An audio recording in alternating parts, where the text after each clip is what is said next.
जय हिंद प्यारे बच्चों, आज हम लोग क्लास 12 के फिजिक्स के ऑब्जेक्टिव के बारे में अध्ययन करेंगे। मैं आप लोग के लिए 100 ऑब्जेक्टिव लाया हूँ। अगर आप इतना पढ़ लेंगे तो एग्जाम के दृष्टिकोण से बहुत ही अच्छा रहेगा।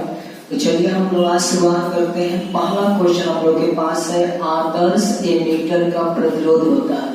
आदर्श एमीटर का प्रतिरोध कितना होता है? तो देखिए सबसे पहले कि एमीटर जो होता है, एमीटर का प्रतिरोध बहुत कम होता है और आदर्श एमीटर का प्रतिरोध कितना होता है? 0 होता है। दूसरा हम लोग के पास क्वेश्चन है कि किलोवाट घंटा किसका मात्रक होता है? किलोवाट घंटा बाबू ऊर्जा का मात्रक होता है। आप याद रखिएगा, इससे बहुत ही महत्वपूर्ण क्वेश्चन है। कई बार बोर्ड एग्जाम में पूछा गया है किलोवाट घंटा किसका मात्रक होता है। याद रखिए किसका मात्रक होता है? ऊर्जा का। कई बार ये पूछा गया है कि 1 किलोवाट घंटा किसके बराबर होता है? तो याद रखेंगे 1 किलोवाट घंटा 3.6 में 10 के पावर 6 जूल के बराबर होता है। याद आ गया बाबू, किलोवाट घंटा किसका मात्रक है? ऊर्जा का मात्रक है। और 1 किलोवाट घंटा किसके बराबर होता है? 3.6 में 10 के पावर 6 जूल के क्या होता है? बराबर होता है। ठीक है, नेक्स्ट क्वेश्चन हम लोग के पास है कि विद्युत परिपथ के किसी भी बिंदु पर सभी धाराओं का बीजगणितीय योग होता है। आप किरचॉफ का नियम पढ़े होंगे, उनका क्या कहना है? किसी भी जंक्शन की ओर यानी किसी बिंदु की ओर आने वाली सभी धाराओं का योग और जाने वाली सभी धाराओं का योग क्या होता है? शून्य होता है। यानी किसी विद्युत परिपथ में किसी बिंदु पर सभी धाराओं का योग यानी आने वाली धारा और जाने वाली धारा सभी का योग कितना होता है बाबू? 0 होता है। ठीक है, इतनी बात समझ में आई।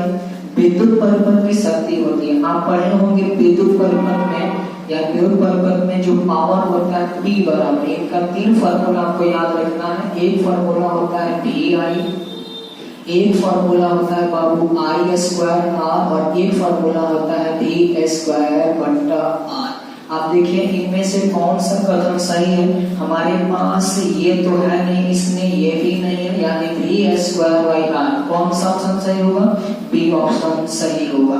तो 3-4 क्वेश्चन हम समझ लिए। अगला क्वेश्चन हम लोग के पास आ रहा है, किसी चालक का विशिष्ट प्रतिरोध। विशिष्ट प्रतिरोध को बाबू क्या बोलते हैं? एक और नाम से जाना जाता है प्रतिरोधकता। प्रतिरोधकता प्रतिरोधकता को किससे सूचित किया जाता है बाबू? रो से सूचित किया जाता है। कई बार एग्जाम में इनका मात्रक बोल दिया जाता है। याद रखेंगे प्रतिरोधकता का जो क्या होता है बाबू? मात्रक होता है ओम मीटर। कितना होता है बाबू? ओम मीटर। याद रखेंगे प्रतिरोधकता का मात्रक कितना होता है? ओम मीटर। अब यहाँ पे कह रहा है कि विशिष्ट प्रतिरोध यानी प्रतिरोधकता ताप बढ़ाने से बढ़ता है, ताप घटाने से बढ़ता है, अनुप्रस्थ काट बढ़ाने पर बढ़ता है, लंबाई घटाने पर बढ़ता है। तो याद रखेंगे ताप बढ़ाने से किसी भी चालक का विशिष्ट प्रतिरोध क्या हो जाता है? बढ़ जाता है। अगला क्वेश्चन का है 60 वाट तथा 40 वाट के 2 बल्ब श्रेणी क्रम में जुड़े हो तो सम्मिलित शक्ति होगी। आपको ये फार्मूला याद रखना है पावर का। पावर जो श्रेणी क्रम होता है 1/P बराबर होता है 1/P1 प्लस 1/P2। याद रखिए कितना फार्मूला होता है? 1/P बराबर 1/P1 प्लस 1/P2। चलिए इस क्वेश्चन को हम सॉल्व करते हैं, यहाँ पे मान रखते हैं। हम लोग को क्या निकालना है? समतुल्य प्रतिरोध, समतुल्य शक्ति निकालना है। और इनके 2 बल्बों का इनका क्या करेंगे? 1/P बराबर हो जाएगा 1/P1। P1 की जगह पे कितना है बाबू? देखिए 60 है, प्लस से क्या हो जाएगा 1/P2 की जगह पे कितना है बाबू? 40 है। आप क्या कीजिए? इनका एलसीएम निकाल लीजिए। एलसीएम कितना हो जाएगा बाबू? 60 into 40 मान लेते हैं। डायरेक्ट हम सॉल्व करते हैं, यहाँ से इसमें गुणा कर दिए, यहाँ से इसमें गुणा कर दिए, या एलसीएम निकाल के बना सकते हैं। एलसीएम निकालिएगा तो 60 और 40 का एलसीएम हो जाएगा वो 120 हो जाएगा। और 60 में 60 से 120 में भाग दीजिए 2 बार में, तो यहाँ ऊपर 2 लिख देते हैं। यहाँ हम लोग के पास क्या आया बाबू? 40 से किसमें भाग देते? 120 में कितनी बार में? 3 बार में। कितना आ गया बाबू? 1/P बराबर आ गया, ऊपर आ गया 5, नीचे आ गया 120। घटाइएगा तो कितनी बार में कटेगा? तो 24 बार में 1/24। यहाँ से पावर का मान निकालना है तो कितना मान आ जाएगा बाबू? 24 बार। ये हम लोगों का ऑप्शन नंबर बी क्या होगा, सही होगा। समझ में आया? या ध्यान देंगे, अगर दो वर्ग श्रेणी क्रम में जुड़े होंगे तो उनका जो पावर होता है 1/p बराबर 1/p1 प्लस 1/p2। यहाँ से देख लीजिए 1/p बराबर 1/p1, p1 का मान कितना है, क्वेश्चन के लिए 60 है तो हम 60 रख लिए, प्लस में क्या है 1 कितना रख लेंगे 40, यहाँ एलसीएम निकाल लेंगे 120 हो जाएगा, फिर 60 से 120 में भाग देंगे 2 बार में, ऊपर 2 हो गया, 40 से भाग देंगे 120 में 3 बार में, ऊपर 3 हो गया, दोनों को जोड़ दिए कितना हो जाएगा 5, नीचे 120, यानी यहाँ से आ जाएगा कितना होगा 8 बाबू 24। कोई दिक्कत है यहाँ पे? चलिए अगला क्वेश्चन हम लोग देखते हैं। अगला क्वेश्चन हम लोग के पास क्या है, अगला क्वेश्चन है विद्युत हीटर में किस तत्व का उपयोग किया जाता है। याद रखिएगा वो विद्युत हीटर में जो कुंडली बनी होती है नाइक्रोम की बनी होती है। किसकी बनी होती है बाबू? नाइक्रोम की। डायनेमो के सिद्धांत पर आधारित है। डायनेमो किस पे काम करता है? वो डायनेमो एक ऐसा डिवाइस होता है, यानी ऐसा विद्युत यंत्र होता है जो यांत्रिक ऊर्जा को किसमें चेंज कर देता है? विद्युत ऊर्जा का। आप बात याद रखिएगा, डायनेमो क्या करता है तो यांत्रिक ऊर्जा को किसमें चेंज करेगा बाबू? यांत्रिक ऊर्जा को चेंज करेगा। किस ऊर्जा में? विद्युत ऊर्जा में। और विद्युत ऊर्जा में चेंज करने वाले को हम क्या बोलते हैं? डिवाइस को बोलते हैं जनित्र। तो डायनेमो एक प्रकार के जनित्र की तरह कार्य करता है। और हम लोग के पास ये जो आंसर होगा, यानी जनित्र किसके थ्योरी पे काम करता है? विद्युत चुंबकीय प्रेरण के सिद्धांत पे क्या करता है? कार्य करता है। बात समझ में आ गई यहाँ तक? चलिए अगला क्वेश्चन हम लोग देखते हैं। अगला क्वेश्चन हम लोग के पास है लारेंज बल का व्यंजक होता है। कई बार ये क्वेश्चन पूछा गया है, तो याद रखेंगे लारेंज बल जो होता है F जो सदिश राशि है, यहाँ पे ये जो हम लोग के पास तीव्रता की सदिश राशि है, वेग की सदिश राशि है, और चुंबकीय तीव्रता की कौन राशि? सदिश राशि। तो ऑप्शन नंबर कितना होगा हम लोग के पास? ऑप्शन नंबर ए होगा चुंबकीय फ्लक्स। ये तो बहुत ही इंपॉर्टेंट क्वेश्चन है। चुंबकीय फ्लक्स का मात्रा क्या होता है? वेबर होता है। कितना होता है? वेबर। चुंबकीय फ्लक्स को हम 5 से शुरू करते हैं और इसका मात्रक याद रखेंगे कितना होगा? वेबर होगा। चलिए अगला क्वेश्चन है चुंबकीय बलागुण क्या होता है? चुंबकीय बलागुण होता है बाबू टाउ बराबर होता है m cross b। m cross b यानी m क्या है यहाँ पे? m है हम लोग के पास m है हम लोग के पास, यानी ये a यहाँ पे क्या है?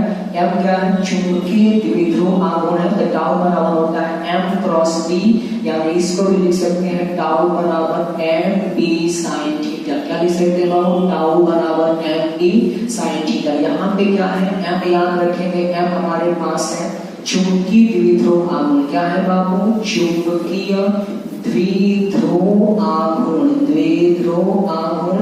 और हमारे पास B क्या है बाबू? B हम लोग के पास है चुंबकीय द्विध्रुव आघूर्ण, और B हम लोग के पास है चुंबकीय तीव्रता, या कह सकते हैं कौन क्षेत्र बाबू?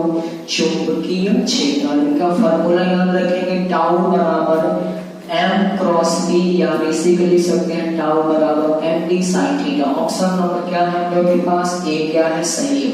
चलिए अगला क्वेश्चन है विद्युत रेखा पर नमन कोण का मान कितना होता है? यह तो बहुत ही इंपॉर्टेंट क्वेश्चन है। इसको कैसे बनाएंगे बाबू? ये मान लेते हैं हम लोग का अर्थ है, और यहाँ पे जो होती है इसको बोलते हैं कौन रेखा? विषुवत रेखा। याद रहेगा बाबू। और ये जो हम लोग के पास है ध्रुव वाले होते हैं, यहाँ पे 90 डिग्री और यहाँ पर भी क्या बाबू? 90 डिग्री। याद रखेंगे जो विषुवत रेखा है इसके नमन कोण का मान कितना होगा?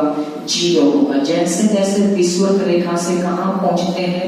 ध्रुवों की ओर पहुंचते हैं। याद रखेंगे जैसे जैसे विषुवत रेखा से ध्रुवों की ओर पहुंचा जाता है, चाहे उत्तरी ध्रुव हो या दक्षिण ध्रुव, ये हमारे पास उत्तरी ध्रुव, और ये हम लोग के पास कौन सा ध्रुव है? दक्षिण ध्रुव। कई बार बोर्ड एग्जाम में पूछा गया है कि विषुवत रेखा पर नमन कोण का मान कितना होगा? 0 होगा। जबकि जैसे जैसे विषुवत रेखा से जैसे जैसे ऊपर जाते जाएंगे इनका मान बढ़ते जाएगा, कोण कहाँ पहुंच जाएगा? 90 डिग्री तक। जैसे जैसे ऊपर जाते जाएंगे किसका मान बाबू? नमन कोण का मान बढ़ता है। लेकिन जैसे जैसे ध्रुवों से किसकी ओर आते हैं? विषुवत रेखा की ओर, तो नमन कोण का मान क्या होता है? घटता है। ये हम लोग के पास क्वेश्चन विषुवत रेखा पर नमन कोण का मान कितना होता है? 0 डिग्री होता है। अगला क्वेश्चन कह रहा है उत्तरी ध्रुव से विषुवत की ओर आने पर नमन कोण का मान बढ़ता है, घटता है, स्थिर रहता है, पहले घटता है फिर बढ़ता है। याद रखिए अभी मैंने आपको बताया कि जैसे जैसे अब यहाँ अभी देख लीजिए ऊपर मान लेते हैं यहाँ ध्रुव है 90 डिग्री पर और यहाँ भी 90 डिग्री पर, अब यहाँ क्या है 0 डिग्री है। अब देखिए ऊपर ध्रुव है, ध्रुव से नीचे आ रहे हैं तो 90 डिग्री से किसके पास आ रहे हैं 0 के पास आ रहे हैं। इसका मतलब 90 से 0 आ रहा है, इसका मान मतलब घट रहा है। इसलिए उत्तरी ध्रुव से विषुवत की ओर आने पर नमन कोण का मान क्या होता है घटता है। और यही क्वेश्चन पूछता कि विषुवत रेखा से कहाँ जाते ध्रुव की ओर जाते तो इसका मान बढ़ता और ध्रुव से विषुवत की ओर आते इसका मान क्या होगा घटेगा। प्लांक नियतांक का बीमा होता है। चलिए हम आपको बताते हैं, आप पढ़े होंगे प्लांक के हिसाब से जो फोटोन की ऊर्जा होती है E बराबर कितनी होती है बाबू h नहीं होती है, कितनी होती है h नहीं। E क्या है बाबू ऊर्जा और h क्या है प्लांक नियतांक, U क्या है आवृत्ति। अब देखते हैं हमको किसका बीमा निकालना है बाबू h का। तो h की हम अगर बीमा निकालें, किसकी बीमा बाबू h की बीमा, तो ऊपर देखिए ऊपर हो जाएगा E, नीचे हो जाएगा न्यू क्या है बाबू आवृत्ति।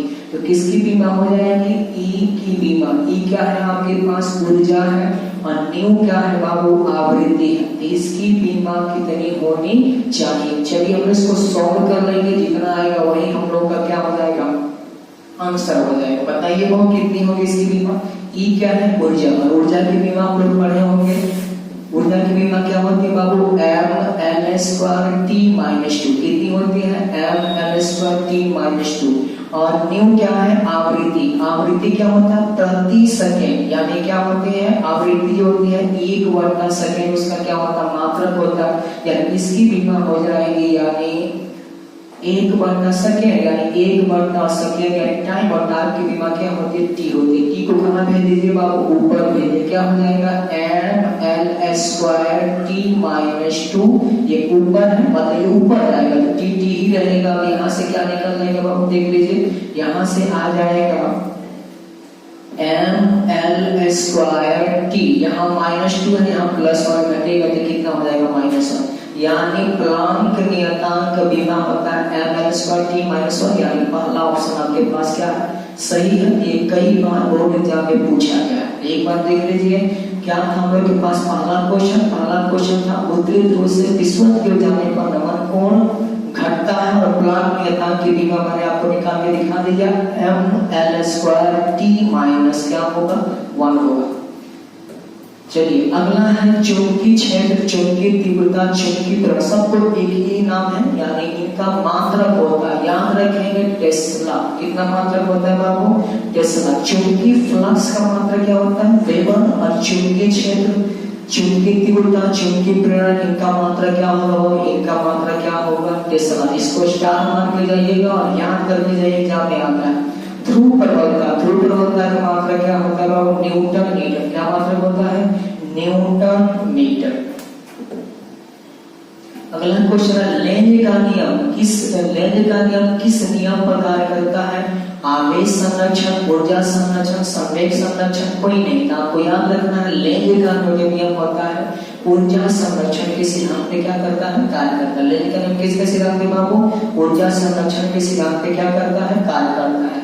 अन्योन्य प्रेरण गुणांक, स्व प्रेरण गुणांक का मात्रक क्या होता है तो क्या याद रखिएगा बाबू हेनरी। न्यूटन किसका मात्रक होता है बल का, ओम किसका मात्रक होता है प्रतिरोध का, फैराड किसका मात्रक होता है धारिता का। इसलिए यहाँ पे आंसर क्या होगा डी नंबर यानी अन्योन्य प्रेरण स्व प्रेरण गुणांक दोनों का मात्रक क्या होगा हेनरी होगा।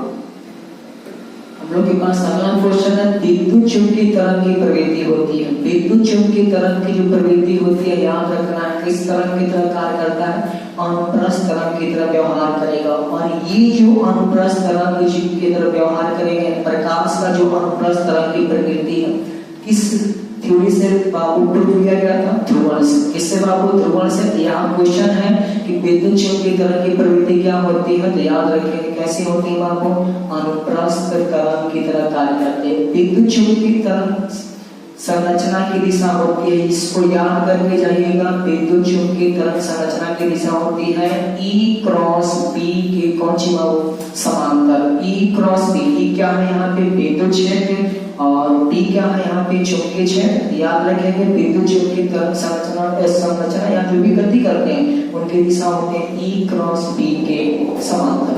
क्वेश्चन नंबर देखते हैं। विद्युत क्षेत्र से विक्षेपित होते हैं। कौन ऐसे इनमें किरण है जो विद्युत क्षेत्र से क्या होंगे विक्षेपित होंगे। आपको याद रखना है जब भी ऐसा क्वेश्चन पूछे, विद्युत क्षेत्र या चुंबकीय क्षेत्र से रिलेटेड क्वेश्चन पूछे, आपको याद रखना वही किरण विक्षेपित होंगे जिनके पास कोई ना कोई क्या होंगे आवेश होंगे। और आपको इतना याद रखना है गामा किरण के पास भी कोई आवेश नहीं होता है, एक्स किरण के पास भी कोई आवेश नहीं होता है, परावैक्निक किरण के पास भी कोई आवेश नहीं होता है। तो कौन सी किरण होगी बाबू कैथोड किरण। कैथोड किरण क्या होती है विद्युत क्षेत्र से क्या होते हैं विक्षेपित, यानी अपने पथ से क्या हो जाएंगे विक्षेपित हो जाएंगे। अगला क्वेश्चन, एक प्रकाश एक माध्यम से दूसरे माध्यम में आता है तो कौन सी राशि नहीं बदलती है। तो आपको याद रखना आवृत्ति। आवृत्ति एक ऐसा राशि है प्रकाश का जो कहीं बदलता नहीं है, बाकी सब के सब क्या हो जाते हैं बदल जाते हैं। यानी कौन सा आंसर सही होगा आपको ऑप्शन नंबर ए, यानी क्या आवृत्ति। अगला क्वेश्चन देखिए आप लोग के पास है एक उत्तल लेंस जिसका अपवर्तनांक कितना है 1.5 है, उसको किसमें डुबाया जा रहा है पानी में डुबाया जा रहा है, तो उसका कैसा व्यवहार होगा। याद रखना है यदि लेंस की अपवर्तनांक से, यदि लेंस के अपवर्तनांक से माध्यम का अपवर्तनांक अगर अधिक हो जाए तो उत्तल लेंस अवतल लेंस में चेंज हो जाता है। लेकिन अगर लेंस का अपवर्तनांक माध्यम जिसमें उसको रखा जा रहा है उसके अपवर्तनांक से क्या हो ज्यादा हो, जिसके कोई भी व्यवहार में चेंज नहीं आएगा, यानी उत्तल लेंस का अपवर्तनांक कितना है 1.5। पानी का अपवर्तनांक याद रखिए 1.33। कौन ज्यादा है बाबू लेंस का ज्यादा है, इसलिए इसके व्यवहार में कोई चेंज नहीं आएगा, यानी उत्तल लेंस की तरह व्यवहार करेगा। सरल सूक्ष्मदर्शी की आवर्धन क्षमता कितनी होती है बाबू, तो 1 + E बाई क्या होती है F होती है। अगला हम लोग के पास क्वेश्चन क्या है खगोलीय दूरदर्शी की नली की लंबाई, ये कई बार एग्जाम में पूछा गया है। FO+ क्या होती है FE होती है। खगोलीय दूरदर्शी में अंतिम प्रतिबिंब क्या बनता है बाबू आभासी और क्या बनता है उल्टा बनता है। कैसा बनता है आभासी और उल्टा बनता है। अगला क्वेश्चन है संयुक्त सूक्ष्मदर्शी की लंबाई, दर्शी की नली की लंबाई, यहाँ छूट गया है नली की लंबाई। नली की क्या बना दीजिए बाबू लंबाई बढ़ाने से आवर्धन क्षमता क्या होती है बढ़ जाती है। इसको याद करके जाइएगा एग्जाम में पूछा जाता है संयुक्त सूक्ष्मदर्शी की लंबाई बढ़ाने से नली की लंबाई बढ़ेगी या घटेगी, तो क्या होगा बाबू नली की मतलब आवर्धन की क्षमता क्या हो जाएगी बढ़ जाएगी। संयुक्त सूक्ष्मदर्शी का अंतिम पद ये भी क्या होता है आभासी और क्या होता है उल्टा होता है। चलिए अगला क्वेश्चन नंबर देखते हैं हम लोग के पास। अगला क्वेश्चन है प्रकाश की अनुप्रस्थ तरंग प्रकृति पुष्टि करता है, यानी कौन ऐसा सिद्धांत है या कौन ऐसी घटना है कि जो प्रकाश की अनुप्रस्थ तरंग की प्रकृति को पुष्टि या प्रकृति को क्या करता है सिद्ध करता है। याद रखिएगा ध्रुवण। ध्रुवण एक ऐसे प्रकाश का क्या है यानी घटना है जो प्रकाश की अनुप्रस्थ तरंग की प्रकृति की क्या करता है पुष्टि करता है। प्रिज्म का अपवर्तनांक कितना होता है, ये आप लोग याद रखिएगा। प्रिज्म का जो अपवर्तनांक होता है म्यू बराबर कितना होता है बाबू साइन क्या होता है डेल्टा प्लस a/2 और बट्टा में होता है साइन कितना बाबू a/2। तो कौन सा ऑप्शन सही है ऑप्शन नंबर आपके पास ये डेल्टा बना दिया गया इसको, यानी कौन सी डेल्टा, यानी ये हम लोग के पास ऑप्शन नंबर कितना सही है ए सही है। अगला क्वेश्चन करना है बाबू कि पतले प्रिज्म का न्यूनतम विचलन कोण जो होता है यानी डेल्टा m का मान कितना होता है, याद रखेंगे म्यू -1 इंटू में क्या होता है ए होता है। कितना होता है बाबू म्यू। कैसे बाबू अभी हम बताएं आपको कि हम लोग के पास म्यू क्या था, म्यू बराबर था साइन कितना बाबू डेल्टा प्लस और बट्टा में क्या था साइन ए बाई टू। पतले लेंस के लिए थीटा का मान बहुत छोटा हो जाता है, अगर साइन थीटा बहुत छोटा हो तो साइन थीटा किसके बराबर हो जाएगा, थीटा के बराबर हो। यहाँ से क्या निकालने के बाद म्यू बराबर ये जो साइन थीटा है साइन है, ये क्या है थीटा, तो साइन थीटा बहुत छोटा है पतले प्रिंट के लिए, तो कह देंगे यानी क्या साइन थीटा किसके बराबर हो जाएगा डेल्टा। और न्यूनतम विचलन जब आता है यहाँ एम लगा देते हैं, न्यूनतम डेविएशन प्लस क्या हो जाएगा वो a बट्टा में क्या हो जाएगा 2, और ये भी मान आ जाएगा साइन कितना बाबू, ये साइन नहीं यहाँ से साइन खत्म हो जाएगा क्योंकि एंगल बहुत छोटा है, a बाई क्या हो जाएगा 2, 2 से 2 क्या हो जाएगा खत्म, इससे गुणा कर दीजिए क्या निकल जाएगा न्यू a बराबर निकल जाएगा वो डेल्टा है, अब प्लस कितना हो जाएगा वो a। हमको किसका मान निकालना है, इसका मान निकालना है, ये निकल जाएगा यहाँ पे हो जाएगा बाबू न्यू a माइनस में a हो जाएगा, तो यहाँ से जो पिछला निकलेगा कितना निकलेगा वो a कॉमन कर लेंगे तो न्यू माइनस 1 a मतलब कॉमन मतलब वहां से हटा देंगे तो क्या बढ़ जाएगा न्यू माइनस 1 इंटू a। कौन सा ऑप्शन सही है, ऑप्शन नंबर कौन सही होगा, याद हो जाएगा इतनी बार। प्रकाश के रंग का कारण कौन सा मतलब इसमें उसकी नेचर मतलब कौन सी ऐसी उसका भाग है जिसके कारण क्या होता है प्रकाश का रंग निर्माण होता है, गुण कौन सा उसकी आकृति। ठीक है, अगला क्वेश्चन देखते हैं हम लोग के पास क्या है, पतली झिल्ली या साबुन के बुलबुला का रंगीन दिखाई देना किस घटना पर आधारित है, इसको याद रखेंगे व्यतिकरण। कई बार सब क्वेश्चन एग्जाम में पूछा गया इसलिए ध्यान से पढ़ें। जब प्रकाश की किरण स्लैब में प्रवेश करती है तो तरंग है। अब बताइए बाबू की जब प्रकाश क्या होती है वायु से किसमें पहुंच रही है स्लैब, उसकी चाल क्या हो जाएगी घट जाएगी, और चाल घटेगा तो उसका तरंग दैर्घ्य भी क्या हो जाएगा घट जाएगा। तो ऑप्शन नंबर कौन सही है, बी सही है, बहुत बार एग्जाम में पूछा गया क्वेश्चन है। चलिए अगला क्वेश्चन देखते हैं, जीवाश्म की आयु की पता, यानी जो भी क्या है जीवाश्म है उनकी आयु का निर्धारण किसके द्वारा, तो कार्बन का निर्धारण किसके द्वारा बाबू, कार्बन का निर्धारण, यानी कार्बन के समस्थानिक का यूज किया गया इसमें कार्बन का निर्धारण। और कार्बन का निर्धारण को इंग्लिश में कहा जाता है कार्बन डेटिंग। इसमें जीवाश्म की आयु का निर्धारण करने के लिए कार्बन के समस्थानिक का उपयोग किया जाता है। ब्रूस्टर का नियम ध्रुवण कोण से संबंधित है, और ब्रूस्टर का नियम क्या होता है बाबू, म्यू बराबर होता है 10 IP। कितनी होती है बाबू 10 IP, यानी कौन सा ऑप्शन सही है, ऑप्शन नंबर ए सही है। IP क्या है यहाँ पोलराइजेशन एंगल, यानी आपन कोण, यानी कह देंगे म्यू बराबर 10 IP। चलिए अगला क्वेश्चन है, इलेक्ट्रॉन वोल्ट, यानी इलेक्ट्रॉन वोल्ट द्वारा किसको मापते हैं, ऊर्जा को। याद रखेंगे 1 इलेक्ट्रॉन वोल्ट बराबर होता है 1.6 10 के पावर माइनस 19 वोल्ट।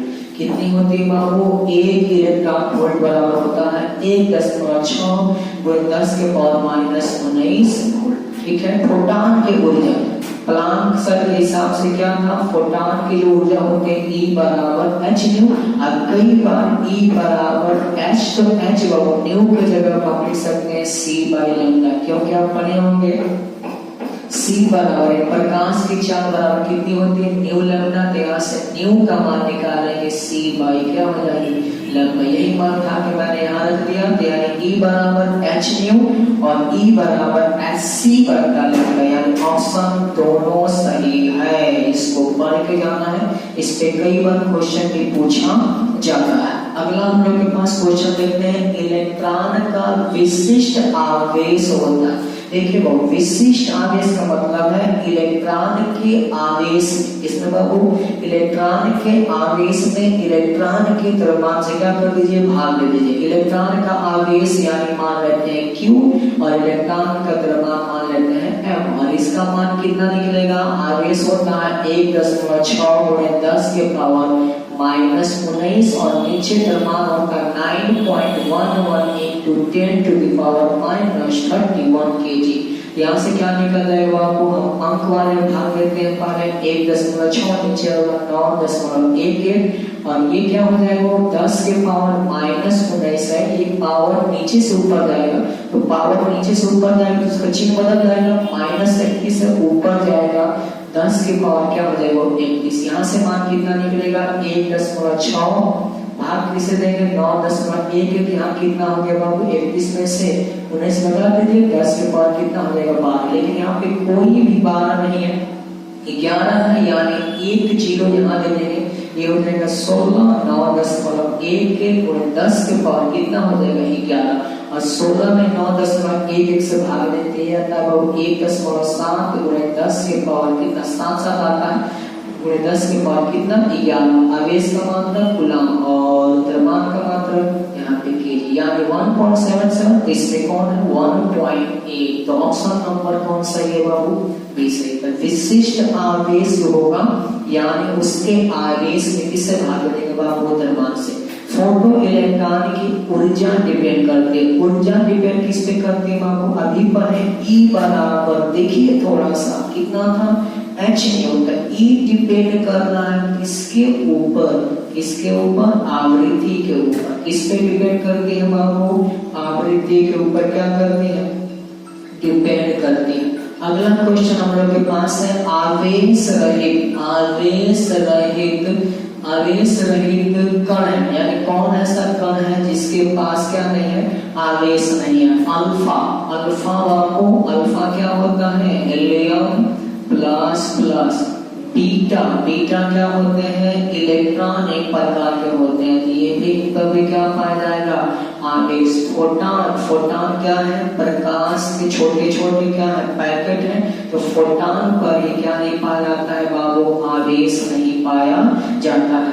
इलेक्ट्रॉन का कोणीय संवेग होता है पढ़े होंगे। कोणीय संवेग को क्या बोलते हैं बाबू कैसे फॉर्मूला देते हैं एम भी मतलब होता है संवेग r से त्रिज्या है जिस पर को चक्कर लगाना है। कोणीय संवेग बराबर होता है बाबू NH/2 पाई। बोर्ड का परमाणु मॉडल पढ़े होंगे उसमें ये सब फॉर्मूलाएं आती हैं। तो NH/2 पाई ऑप्शन नंबर कितना बाबू ए सही।